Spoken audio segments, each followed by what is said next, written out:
welcome everyone to another broadcast of The Soul of the Everyman on the ArtistFirst Radio Network. All past shows are podcasts. You can find them at ArtistFirst.com. We welcome your questions and comments by email, dj@artistfirst.com. Now here they are, Michael and Margaret Lyons. Thank you very much, Z-Man. And I am not superior.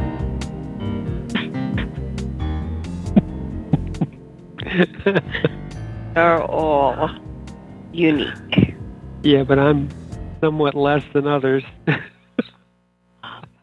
And you are more than others in other ways. It's all good. Well, that's the whole point of our show tonight, isn't it? Is we all want... Well, isn't there a branch of, psychobabble that is all about, realizing how unique and special you are and what a super secret top drawer fluffy donut you are in life? And, fluffy donut? I don't know. It's what comes out. I'm sorry. Could be the beer talking. What a just a super wonderful list of snowy snowflakes that you are, and you're just the bestest of best of buddies, and you have to have your self-esteem all groomed and stuff. And I think that is endemic in our society because it sort of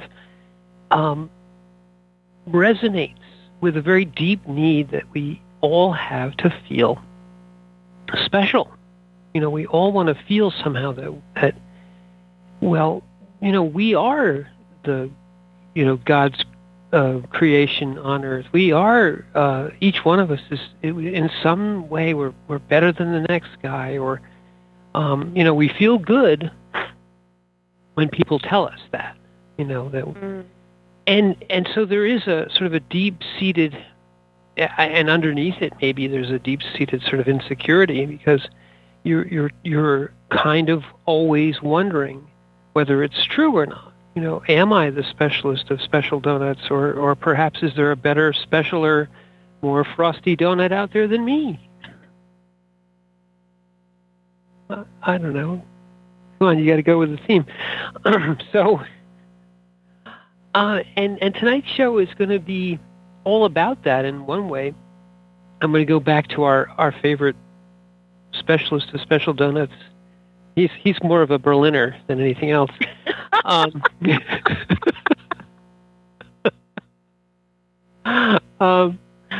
my, yes. But ich bin ein Tolle. So we're going to go with that. So would you read us the quotation, please, in your inestimable way? Can you read it from there? Wow, this is across the room.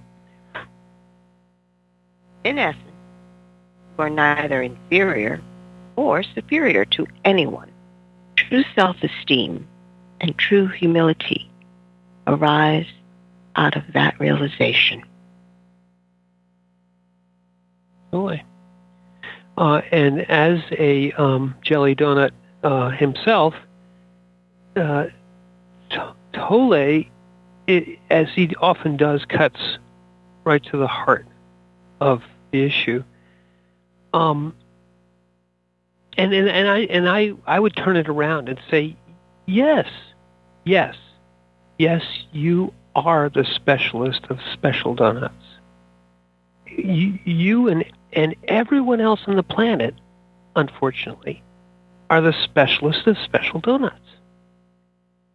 What Tolle has said here is sort of the opposite of that. You're neither special, nor are you not special. Or rather, neither of those terms apply to you. You're not inferior, but you're not superior either. And that kind of leaves you in the middle, and it's one of those, well, what am I? Right. Right. I don't want to be ordinary. Well, it's the belief. It's a human concept to believe that there's something called average or normal. It really is. If you begin to look at humans in terms of qualities, then the little chart comes up to classify whether or not this one person has more, this one has less, and it's a comparative. It begins to be a comparative, but only on that, whatever that quality may be, whether it is height or weight, strength or age. Okay? The problem is that we have a tendency to put a value on comparatives. The belief that more is good instead of more is more. Less is less. Less is bad. It's kind of interesting. Because you have to be very conscious of the fact of what quality you are evaluating. Well, I mean, totally, the second part of this statement here, true self-esteem. And that's another word or a couple of words rather, that you hear bandied about all the time. Self-esteem, self-esteem, self-esteem. You've got to value yourself. You've got to be proud. You've got to represent. You've got to stand tall. And you have to self-affirm. I am, people say part of the mantra, if you will, is looking in the mirror and saying, I am this and I am that, and I'm going to be this, and you have to kind of tell yourself how good you are, and tell yourself so that you almost say it so you'll be it. Manifest yourself, manifest the better you, be better every day. There's these wonderful inspirational sayings, that go up on the walls and all. But all of that, as you said, is about finding a particular thing in you which you can say, well, I'm taller than this one, and I'm richer than this one, and I'm this and I'm that. And then doing what totally always cautions us not to do, identifying yourself as that. So it's very easy. People tell you have to have self-esteem. You've got to affirm. You've got to achieve, and then own your achievements and be proud of them, and all those things. And up until that point, you're good. You're fine. You can be the best thing you can be the most excellent of excellent things that you can do. Explore every capability that you were given in this incarnation.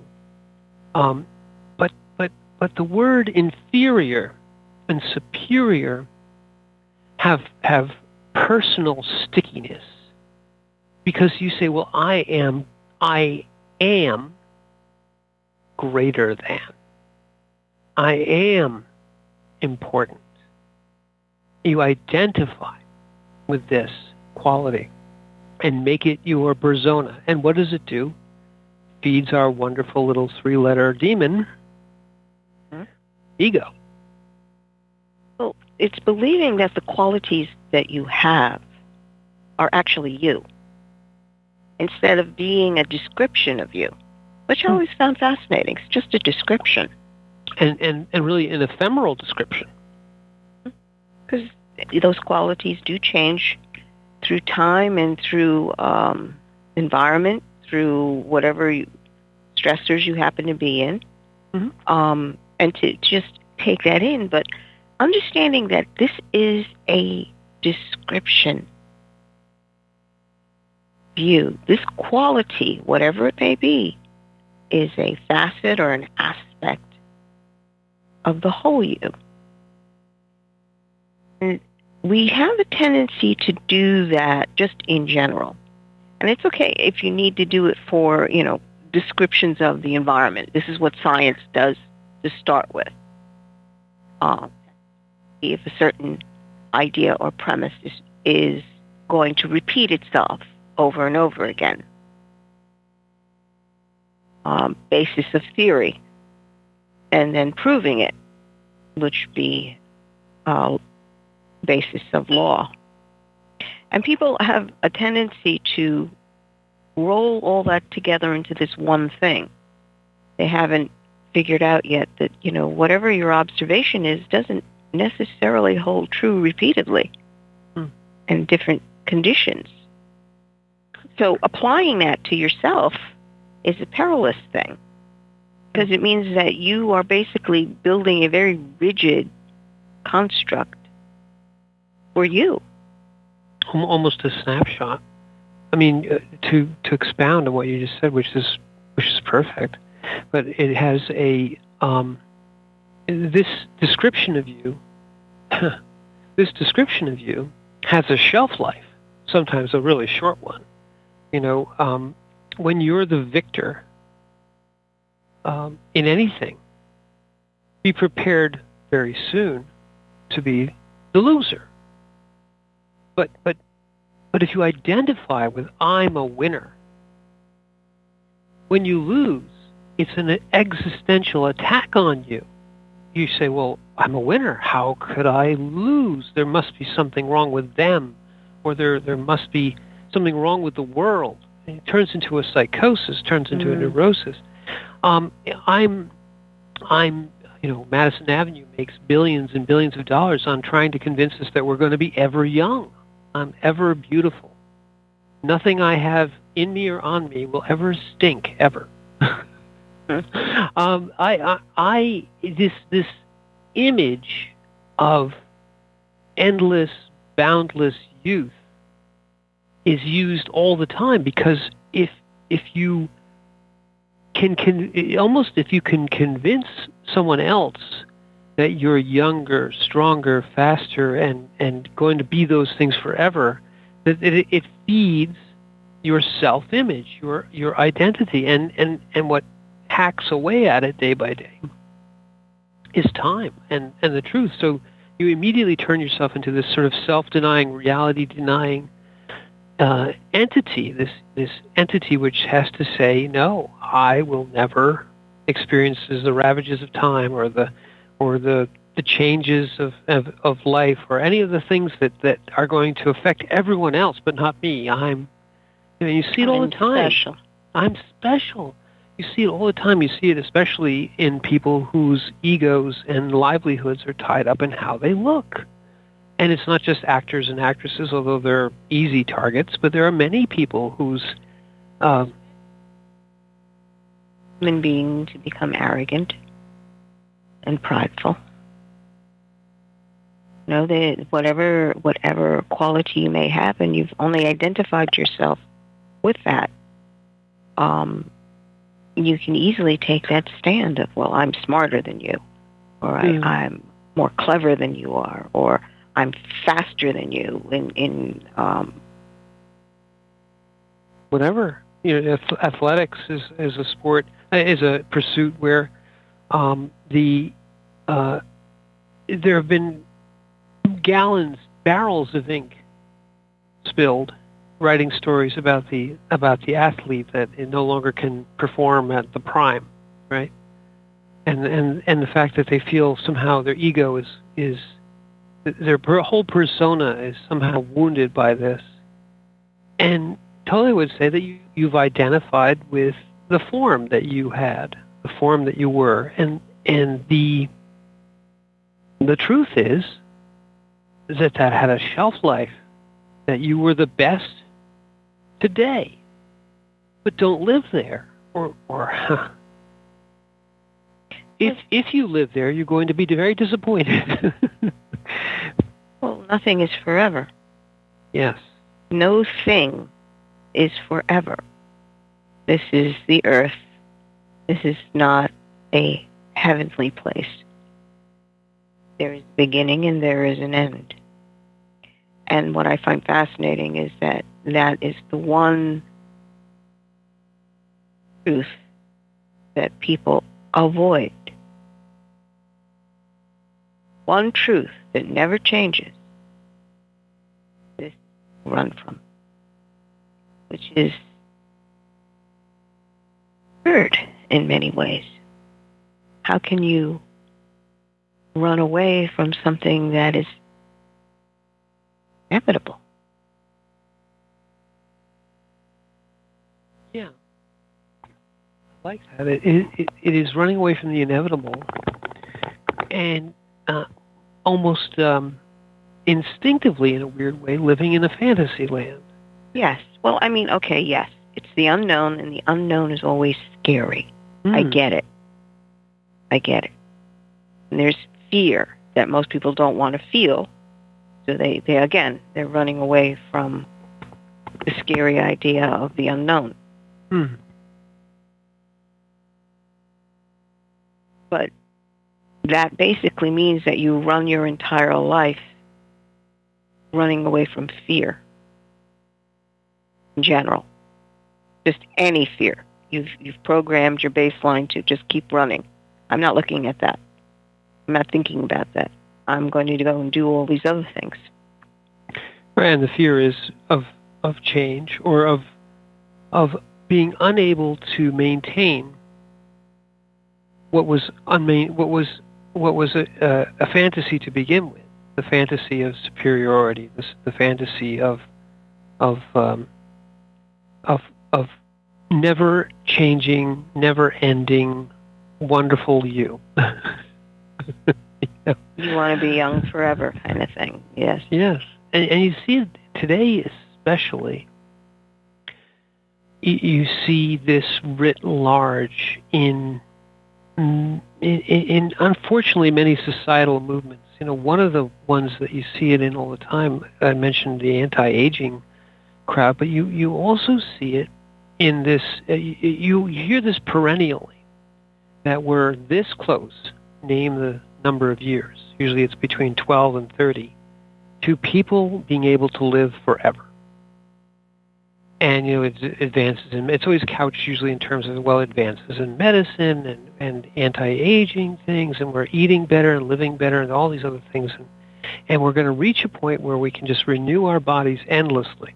And sometimes it veers off into this sort of turning people into their bodies into a machine, inhabiting, in essence, taking your persona and putting it into something indestructible that you can live forever in. Right.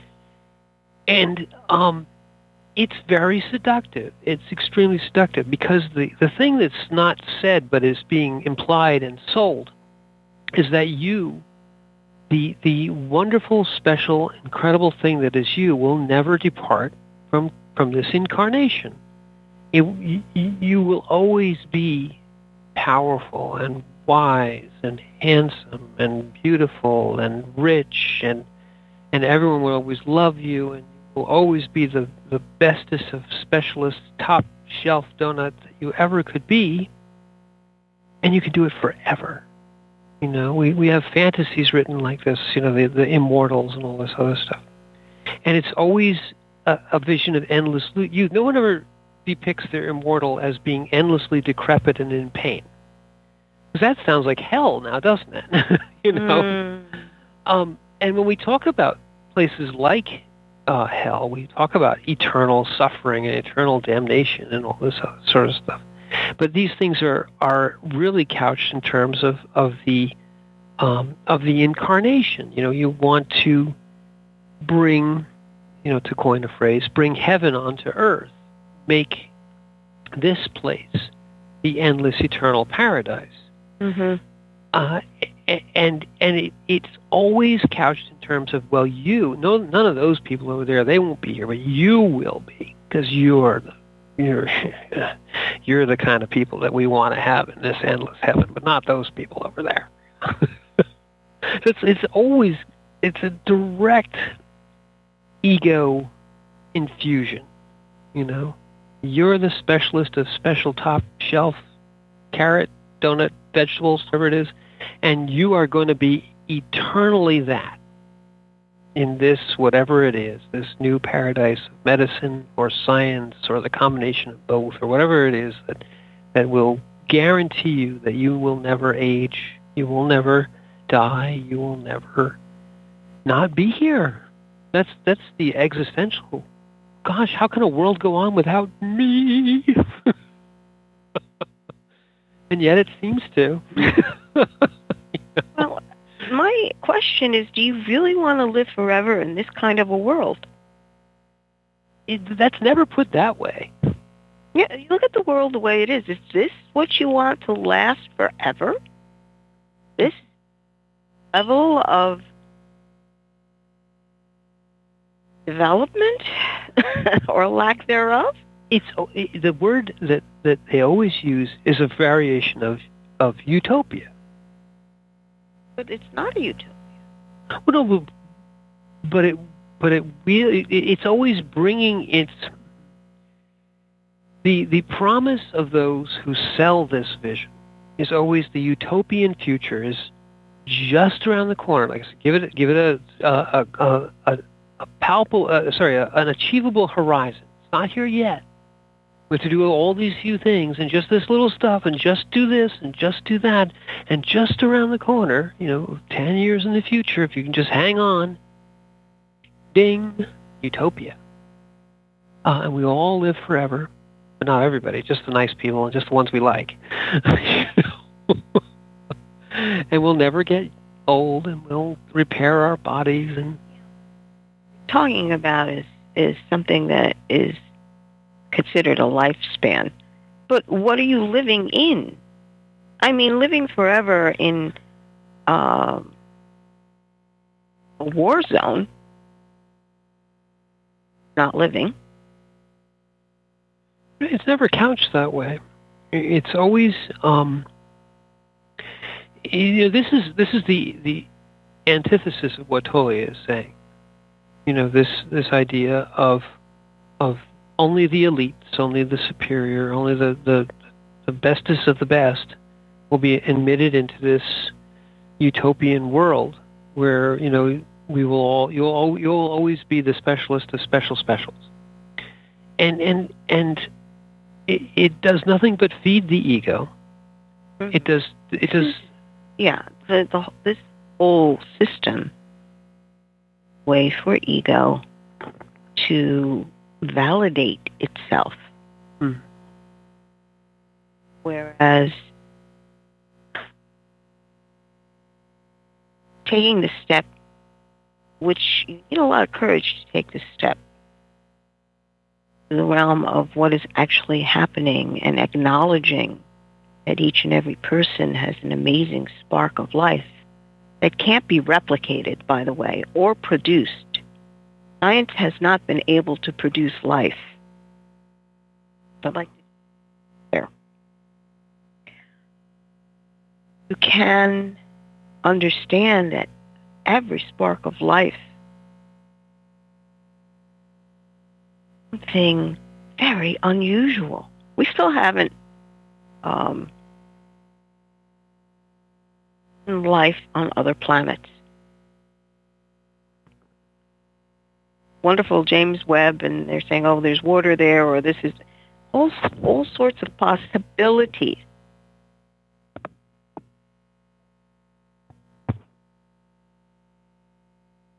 But not concrete. Realizing how special each life actually is. Maybe unique. What's the word I'm looking for? Well, unique, and I think what Tolle says here is not that. See, whenever you say special, people think of I'm special, and what Tolle is saying here is yes, you are special, but you're not superior, right? And you are special, but you're not inferior. And then the ego is screaming in the middle there, but, Special means better in some evaluation. Yeah. And kind of interesting. Because the ego, as you said, wants that specialness. Why is my question. Well, yeah. Does the ego realize how it actually is and is trying to cling to the ability to take over the consciousness so that it can convince consciousness that it needs to be around forever? What you said is the ego never realizes that because that would be attacking its root. But isn't that exactly what it's always trying to do? What do you mean it would never realize it? You said, does the ego realize that it's trying to make itself special and grow so that it can guide the conscious. Of course not, because the whole idea of ego is that there is no other thing. There's no consciousness. There's no other thing in the world. There's just me, the specialist of special things, me, and everything I identify as. And the realization that ego is ephemeral, or that life is ephemeral, it attacks immediately. That's what the ego is avoiding, as you said earlier. That is the unthinkable. The always to be avoided, never to be thought of realization that I'm ephemeral, or that the special moment I am right now will not be forever. That's the end. That's the antidote to ego. Well, okay, I guess I'm going to have to backtrack a little bit. The realization that you are ephemeral is the foundation of all this. So what you're saying is the ego never takes that into account? No, if it does, it starts to deflate. Yeah, but people can do that. People have done that. Many. Oh, no, I agree, but it's not the ego that does that. It is realizing that the ego is just the ego, that it is just identifying that it's trying to take over. That's outside of it. It's to a point where it understands that it has its place. Maybe that's the best way to put it. There is an appropriate place for aspects of you. When it realizes that it has a perfect place for it, that tension usually abates. I think you're right. I think we're saying basically the same thing. The tendency of the pure ego is to try and feed itself, and to try and take over, and to deny all things and say, this is your identity. You are this athlete. You are this superstar, whatever. I always thought of it more in terms of a fear response, that something bad is going to annihilate me, so therefore I've got to take control of it all and manage this so that it doesn't overwhelm or overrun me. Yeah, well, exactly. But the me that's there is the little I, the ego I, that's going to be overrun and taken over by what? By time, by the fact that you're not, the greatest athlete in the world. That all these things attack the ego because the ego has become your identity. It has become what the ego believes is the existential person. It totally calls them your personas. This idea of the little I being the only thing. When you get outside that, yes, when you reach the end of ego, right. When you say ego realizes that it has a place, it really means that the consciousness realizes that the ego is a fine thing to have, as is the mind, or as is your emotional bodies, and incarnation in consciousness, in awareness. You don't deny you have an ego. You accept you have an ego. And you say, there's my ego again, thinking I'm wonderful. But just that very statement of you're stepped outside and said, well, there's the ego. It's this tiny little ball of me. You go, okay, settle down over there, you. Who's doing that? The actual you, greater you. The you that is not entirely bound up, as this says, and as we've been talking about, in all these illusions. The illusion of eternal youth, that's an ego illusion. You step outside, I'm getting older, and that's fine. And the changes, I was this 10 years ago, and I'll be who knows what in 10 years. And then you say, well, today is good. That's all outside the ego, or rather it's saying the ego is just a thing that says, yeah, well, I'd like to comb my hair and look nice, but If it turns out that I can't, that doesn't mean the end of the world. Well, you know what? Let's take a break. It isn't the end of the world, but it is the end of the half hour. So let's go back to the studio, take a little break, and on the other side, we'll try and find another way to unpolish the ego.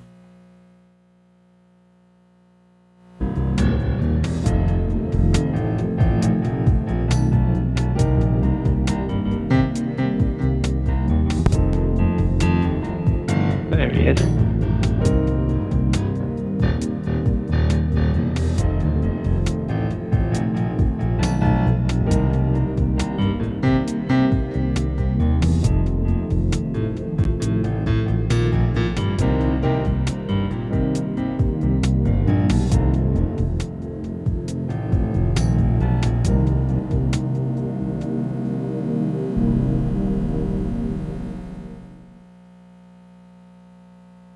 The Fat Man Gets Out of Bed is the latest book from Michael Lyons, the award-winning author of There is a Reaper.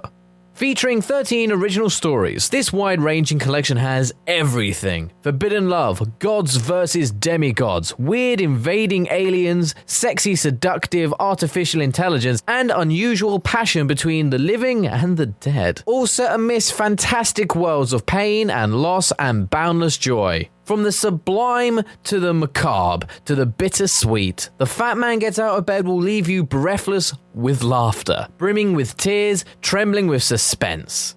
Available now on Amazon.com, Google Play, iTunes, Kobo, and fine e-tailers everywhere. Rick Riordan fans, love mythology with plenty of action and humor? Destroyer's Blood is for you. The new fantasy novel by award-winning author Michael Lyons is book 1 of the adventures of Devkalion, the Blood series. Follow Dev and his magic sword Betrayer as they are suddenly attacked and forced to return to Olympus to fight in a war they want no part in. The world of men and gods is about to be destroyed by Zeus's ancient foe, and only Dev and Trey can stop him. The conflict never stops, and the amazing twist will have you on the edge of your seat. Act now while the ebook is on sale for only 99 cents. Destroyer's Blood is available on Amazon.com, Barnes & Noble, iTunes, Kobo, and fine e-tailers everywhere. And while you're there, get the free prequel, It's in the Blood, available for a limited time. Moonstones and Murder.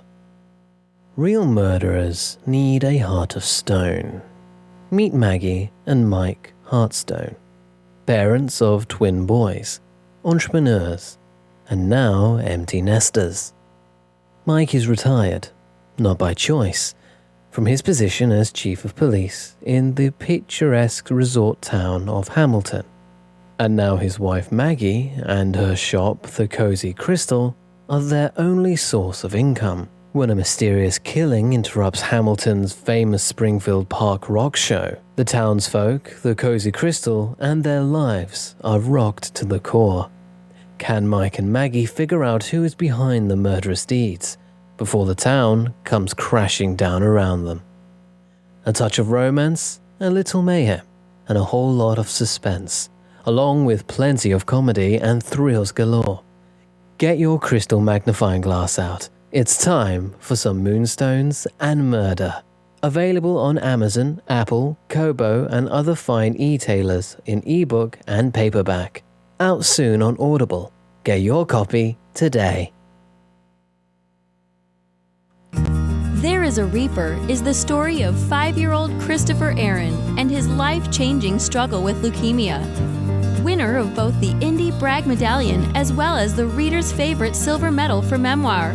There is a Reaper has more than 100 Amazon book reviews and a 5-star rating. It has been described as life-changing, spiritual, a must-read.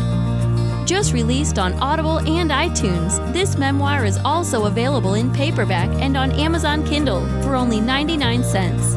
Get your copy of this life-changing memoir today. The wait is over. First Blood, Book 2 of the Blood series is out. Your favorite bad boy thief Dev is back, and the beautiful and deadly Trey is right there with him. She is sharp, sexy, and full of surprises. Their adventures continue as a new power arises to threaten the world. The heart of creation is under attack, and time is definitely not on their side, as they battle against their enemies' undead hordes. Can they unlock the hidden power that can defeat him, or will his forces draw first blood? Get all 3 installments in the series. Book 0, It's in the Blood. Book 1, Destroyer's Blood, and the new release, Book 2, First Blood, today. Available in ebook and paperback format on Amazon, Kobo, Apple, and most other fine e-tailers. Hello, this is Highway 59 recording artist Randy Moore, and you are listening to the ArtistFirst Radio Network.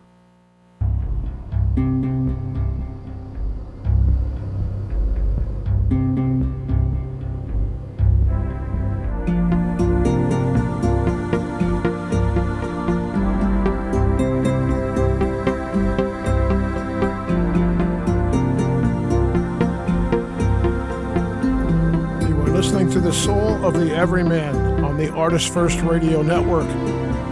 Not because you have to, but because you want to. Back to your hosts, Michael and Margaret Lyons. Is there any way we can guarantee that? Yes, because we care. And because you're really, really special. Only the best people listen to us, Margaret. Yes, this is true. And you are special, and I am not. And so, What? But tonight we are talking about, the need all of us have, and I speak really of everyone, to feel special. And we talked a little bit in the first half hour about, sort of where that all goes and what it's doing, how it's feeding the ego. But in this half hour, before we go too far afield, we started to come to this at the end of the last, was, the fact that you do reach an end of this. Now, there's an absolute end. There's the end of your life where you will realize that none of this mattered. But along the way, there are many opportunities, I would say almost countless opportunities, to understand that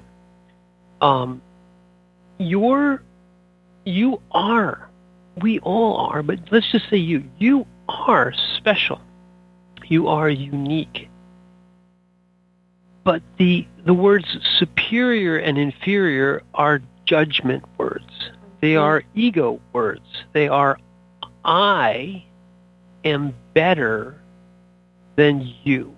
And they imply something. They imply that the other, there's you and the other, that the other is somehow lesser. And that you, therefore, are greater, and that the condition of you being greater and the other being lesser is good. Those are all judgment things, because the ego is all about finding the other, finding them to be lesser, and therefore making itself greater. Mm-hmm. But it has nothing to do with how special you are. But you said it last half hour. It's very easy. It's a very small leap from special to better than you, to better than the other. Right. And yet it shouldn't be such a big leap. We should realize that our uniqueness comes from spirit, comes from the Creator, and is inherent in the fact that we are all, the Hebrew talk about bricks versus stones. Mm. This is the Tower of Babel, if you've ever read the story. But the Tower of Babel, the idea of a brick is it's an interchangeable, uniform cog. It is something which cannot be distinguished one brick from another. People are not bricks. People are stones. We are all different, but we're all unique. We're all special. We're all beautiful in our own way. But yet, to compare one stone to another is a fallacy. We're all stones. We're not better. You're not a better stone than I am. You're just a different stone than I am. And when you find someone who you can have a relationship with, you found another stone with whom you resonate, with whom you fit well. Two stones that fit together can build something. But bricks, you can find any brick in the world. There's another brick, throw them together, there's no individuality. There's no spark of life in a brick. Right. Right. And that's why bricks were made, so that it was easy to manipulate and just stack in whatever configuration you want. And there's nothing wrong with bricks, but no, don't be a brick. I said brick. B. You don't be a brick, okay? My.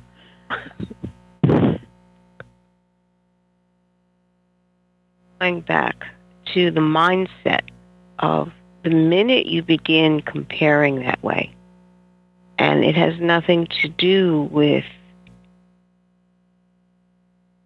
solving a problem or a situation.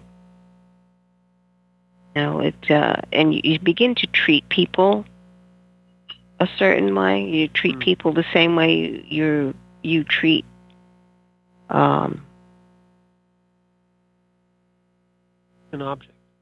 Yeah. Then that's an internal kind of exercise to be really aware of the fact that when you're looking at somebody, are you looking at them as an obstacle, an object, or a person?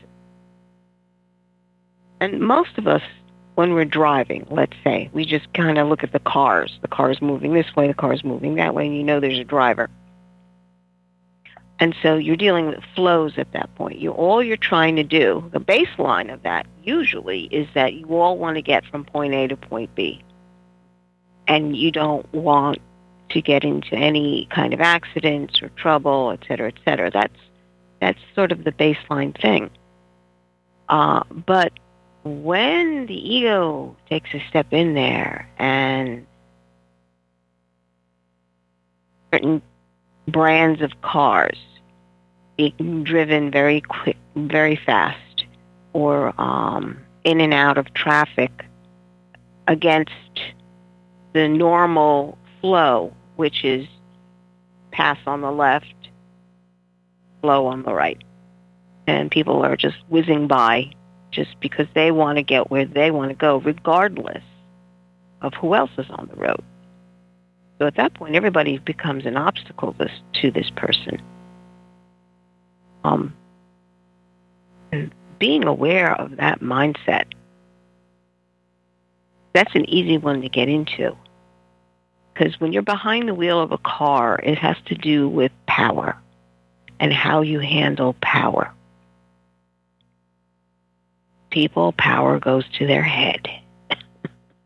Well, that's a wonderful analogy because power. I'm reminded when you say that of the I forget the name of the person who would do this, but when a conquering hero or general would be feted and led through the streets of Rome, there would be some person whose job it was to whisper into their ear that you're only a man, you're not a god. This is something which will pass.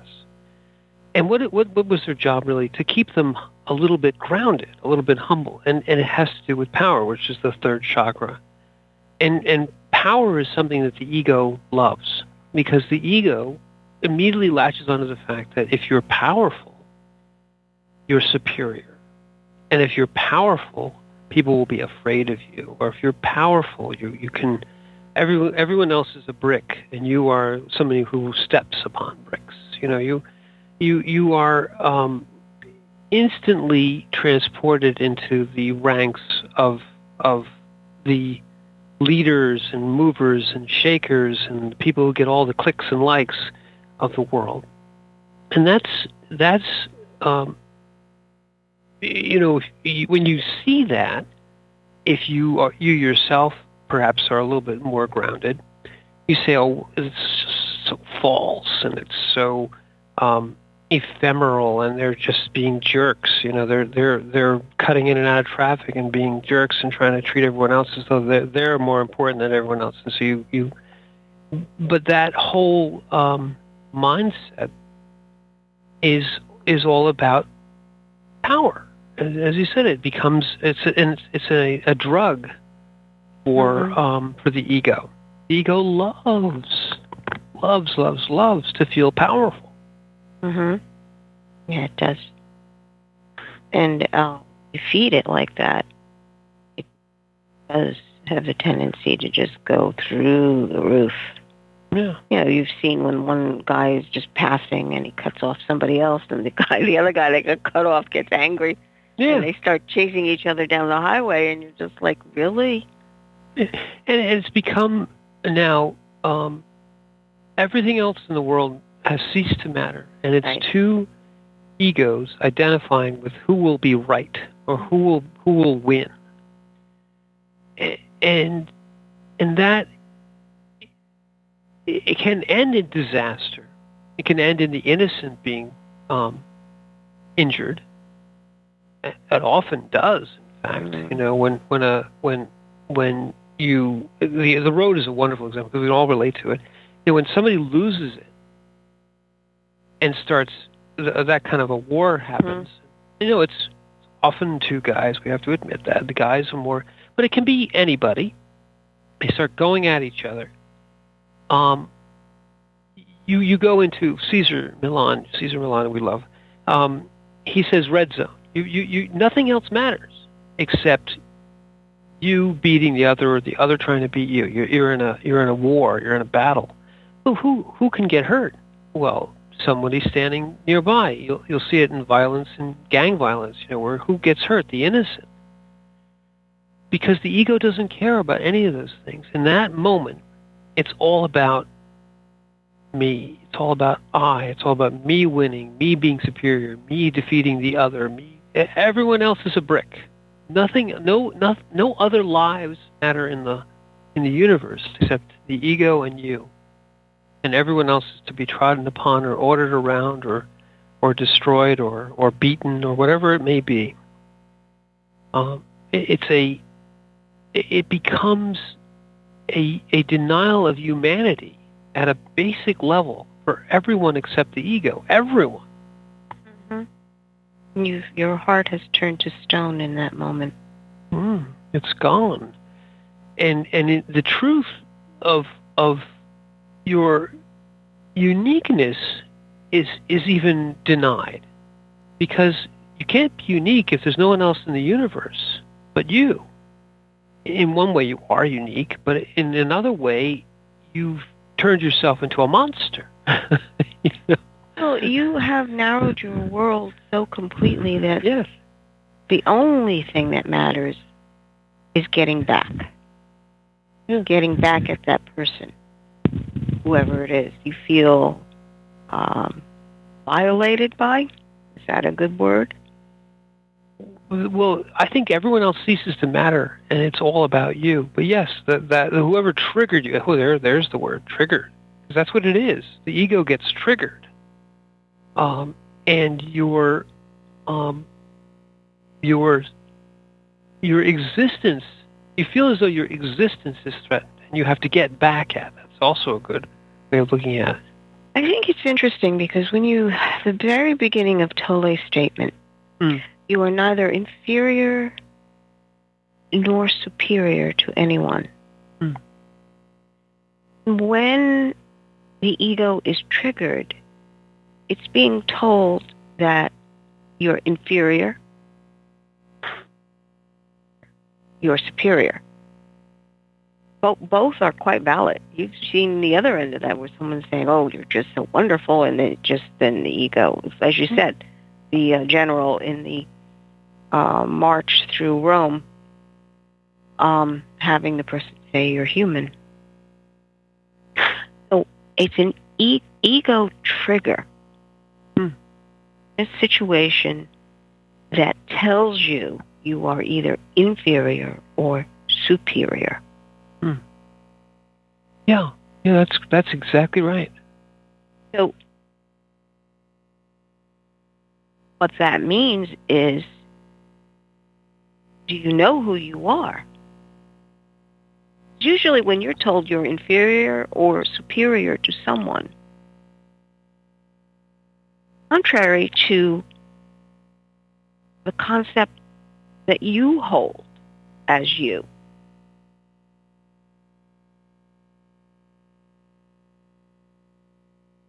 Is that true or isn't it? That's that. Mm-hmm. When someone comes into that mode of, you are less than or you are better than, you should arise immediately. Is that so? Yeah, so I knew you're that's exactly right. The monk, the "is that so" question is an ego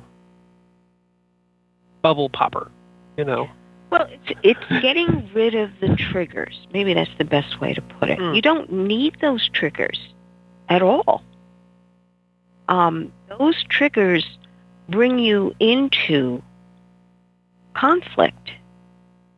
Whenever that is brought into play, where there are two sides, one is better or one is worse, one's inferior, the other's superior, there's no balance point there. You're either one or the other. You are immediately into a power play.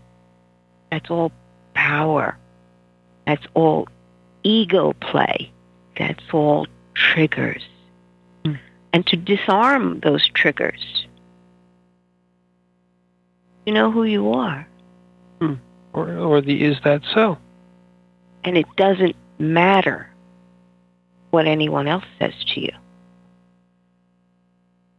You can become addicted to having someone constantly tell you you are one or the other.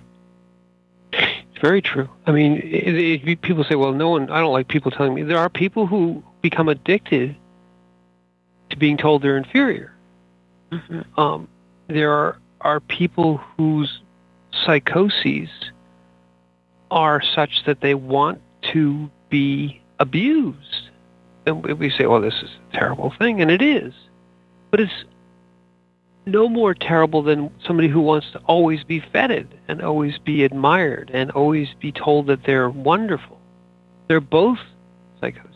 When you were talking, I was thinking, the saying is, if you're not winning, you're losing. Well, yes, it is crap, but that's the saying because the ego doesn't admit that there's anything between winning or losing. It's all drama. That's all drama. But then if you truly look into it, if you truly look at, you put the ego in its place, you said this before, if you get into the consciousness, you get the ego into its place, you realize that winning and losing are two sides of a coin, and yes, there's nothing in between them, but the coin is so terribly, terribly small. It's just something over there that the ego likes to play with, winning or losing, winning or losing. And the larger consciousness, the existence, the you that is actually you, knows that yes, there is winning, and yes, there is losing, but neither one is you. You are not a winner. You are not a loser. You're not superior. You're not inferior. You're going to lose, and you're going to win. And then you're going to lose, and then you're going to win. That's experience. That's the universe. That's life. That's being incarnate. And knowing that in incarnation, you will go through the stage of helplessness. You'll go through the stage of powerfulness, of winning, losing, of being smarter than someone and being dumber than someone, and then realizing that we all go through those things. That every one of us is unique, with a unique experience, with a unique consciousness. But none of the things that we go through are unique. You can be a winner as someone was 1,000 years ago, and a loser as someone was 1,000 years ago, and 1,000 years hence. And even the years don't matter. The experience of now means now I'm a winner, now I'm a loser, now, and you realize now is the only thing that matters. Not winning, not losing, not being better, being worse, being taller, being fatter, being all those things, being the top secret special donut. None of that matters. It's all about now. That's what's between winning and losing. If you're winning or losing, no, there's now. What's now? Well, now, and totally says the present moment, often overlooked, as he says, because in the present moment, you can't be said to be winning or losing because it's gone. When you win, the next moment, you won a second ago. Now you won 2 seconds ago. Now you won 3 seconds ago. Well, it's rapidly receding into the had happened already. And in the now, you're just being you. Neither winning nor losing. Past. That is what all that is. Yeah. Inferior or superior. Okay. Exactly. That's all past. And you can't live in the future either, because you are neither inferior nor superior. So being in the moment allows for the experience of anything. whether it's all into this power play of inferior or superior, or what is actually happening in this moment. You can actually go into another dimensional viewpoint and look over the entire situation and go, oh, relatively speaking, I am inferior to this and superior to that, or I'm a little to the left and a little bit above or a little below. It's another dimension on it, and those words mean nothing. Yeah. They suddenly become meaningless, irrelevant, and yet fun for the moment. Okay, winning is cool, losing is cool. Like everything in between and none of those things, still cool. What I remember is always being told, going through school especially, was there is always someone smarter than you, and there's always someone dumber than you.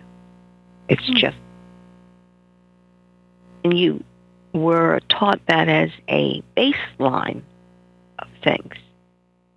Never felt one or the other. It's like, well, there's always someone smarter, and there's always someone dumber. It's just what it is. And then I think later you could even realize that the someone who's always smarter than me is me now, perhaps, versus me then. And the someone who's always dumber than me is me then versus me now, or not. Or though you're all those things all the time. The person that's always smarter than you could be you someday. Or you could be the smartest person in the room for that femtosecond, and then you're not. You could be the dumbest person in the room, and then you're not. You're relating it back to you. I'm not relating it to me at all. It's just understanding that these levels exist. It has nothing to do with you. Exactly. It's nothing to do with you. The point, I'm saying the same thing you're saying, is that the whole idea of the relevancy of who's smarter and who's dumber is destroyed by the present moment because it's already gone. The moment you think about, I'm smarter than that one, it may not be true in the next moment. And they're smarter than me, that may not be true in the next moment. And if you realize that none of that matters, right? You get to the point where you realize that it is just a description of what's going on at that moment. In a game, say, someone's winning, someone's losing.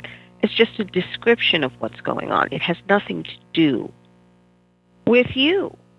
Exactly. And that's what you said in the first half hour. It's just a description. Mm-hmm. It's you being aware. Yes. If you can take that broader viewpoint, we would all probably appreciate it. And I believe we have reached the end of our hour. I believe you're right. So I'm Margaret And she's special. To me. And I'm Michael. For listening.